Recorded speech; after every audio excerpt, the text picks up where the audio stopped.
One of the things that I think people will find surprising about Emma Goldman, if they spend some time reading about her or even going to her Wikipedia page, is how relevant she is to the free speech issues we're thinking about today, and how thinking about Emma Goldman allows us to tie together important political projects on the right that work together to repress speech. And on the one hand, Emma Goldman was an anarchist. There's no question about that. She embraced that identity. And it was because she was an anarchist that she was deported. But if we dig a little bit more deeply into what it meant to be an anarchist in the early 20th century, then that allows us to think about how the broader terrain of anarchism was threatening to an American political order, and how anarchism itself became a way of supporting free speech. I'm sure young people who are attracted to anarchism today will enjoy that. But let me just start by saying Emma Goldman was deported in 1919. She was brought to a hearing in which she was investigated for persuading or trying to persuade young people during the war not to support the draft. And that was against the law. But Goldman also had a much longer history of responding to anti-free speech, what we might call government censorship, by speaking. And she spoke out specifically on questions of politics and on sexuality. Emma Goldman was deported under something called the anti-anarchist law. And she speaks about this in her 1919 hearing. And that was embedded in the Immigration Act of 1903, which was passed by Congress after President William McKinley's assassination by a self-declared anarchist. And what the law barred and made deportable for 2 years after one's arrival was any immigrant who was opposed to the state, not just any state, who expressed the willingness to do violence to government officials, or who belonged to an organization that taught such doctrines.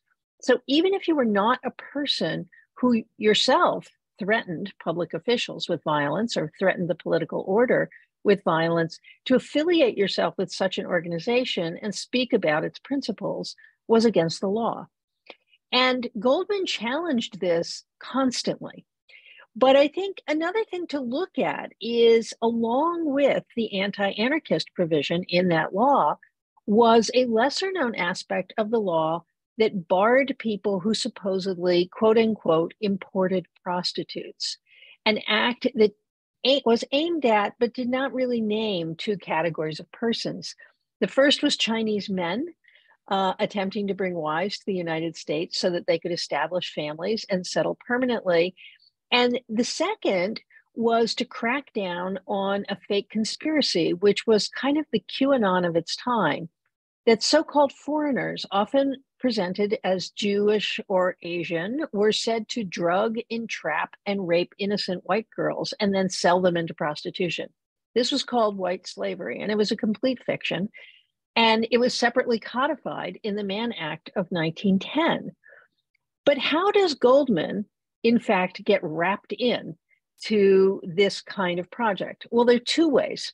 One is she's Jewish, and she is originally from Russia. And so the anti-Semitism of the white slavery project automatically makes her a suspect person. But the other way she gets wrapped into it is Emma Goldman believed in free love. And she associated herself with birth control projects, such as the one run by Margaret Sanger. And so the other way that Emma Goldman challenged censorship was to speak about and distribute information about contraception and abortion. And she was repeatedly arrested for this as well.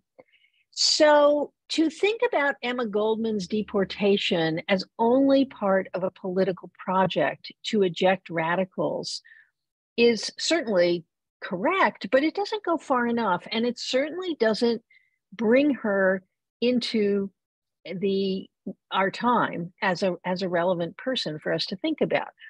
Instead, we have to think about Goldman as somebody whose deportation was contextualized by a conspiracy theory, white slavery, by anti-Semitism, by racism, and by the attempt to control women's sexuality through denying them basic family planning tools.